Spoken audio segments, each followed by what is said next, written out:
A man will soon learn his fate over a stabbing in Merewether. Jonas Solly stabbed a 34-year-old man last June who came to the aid of a neighbour who Solly had tried to rob. The victim suffered a number of wounds to his hand and thigh as the pair wrestled in a stairwell of a unit block.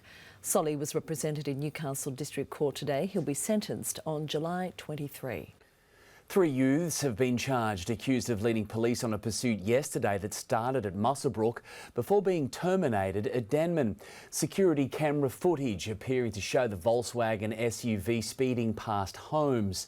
Police say they monitored the vehicle until it stopped at Bengala, where they arrested a 14-year-old girl and 2 boys aged 11 and 13.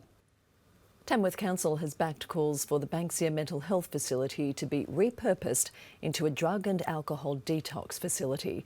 But getting the project over the line could prove complex.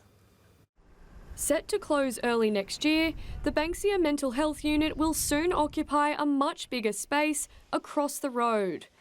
Now Tamworth Regional Council is pushing for its current building to be transformed into a drug and alcohol detox centre.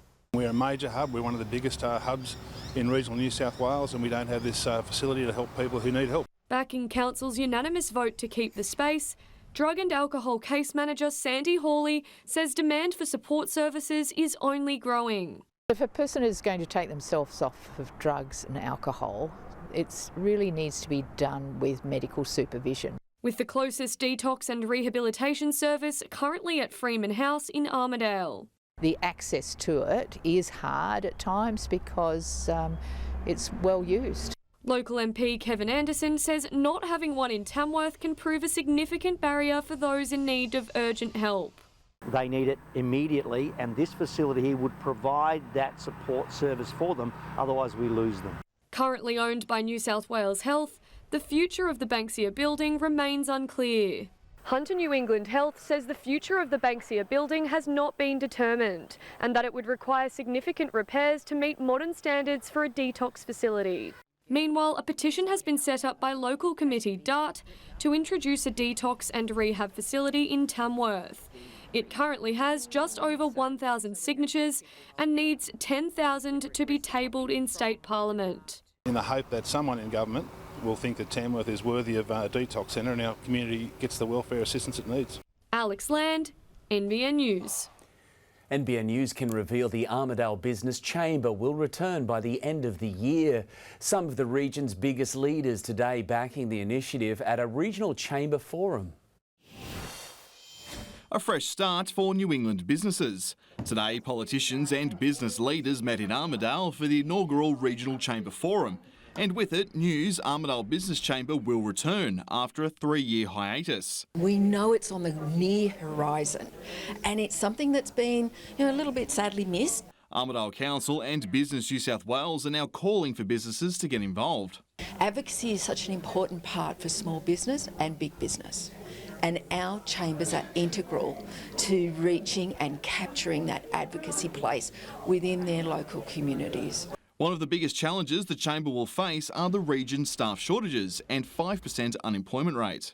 The Northern Tablelands electorate has one of the lowest unemployment rates in New South Wales, and so that staff attraction and retention is a huge issue. Guest speaker and Shadow Small Business Minister Tim James hoping the New Look Chamber will support a growing business sector moving forward. I think we do need to decentralise and we need to encourage and create incentives for people to come out across New South Wales. Armidale Council promises to work closely with the Chamber to deliver its key economic projects, namely the East Mall redevelopment and Towards 50,000 strategy, which aims to boost employment and housing opportunities in the New England over the next 20 years by advocating for business incentives and changing planning controls.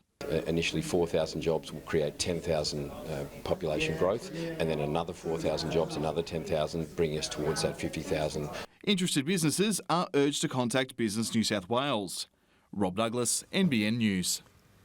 9-time Golden Guitar winner Adam Harvey will headline the annual Muster Up Dulungra event on Saturday.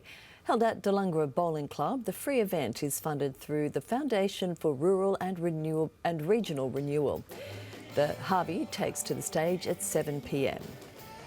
The inaugural New England Garden Trail made its way to Guyra today. Starting Uralla and Armidale, dozens are touring private gardens and nurseries. This week, Julie Gitto's English-style garden known as Binnaburra was a highlight. My love is for box hedging, topiaries, the lovely claret ashes. My favourite plant are the camellias. The tour heads to Glen Innes tomorrow and it will be a little bit fresh if you're on it, so rug on up. Temperatures have certainly dropped. Cool again tonight. Temperatures only maxed out at 19 to 20 across the northwest today.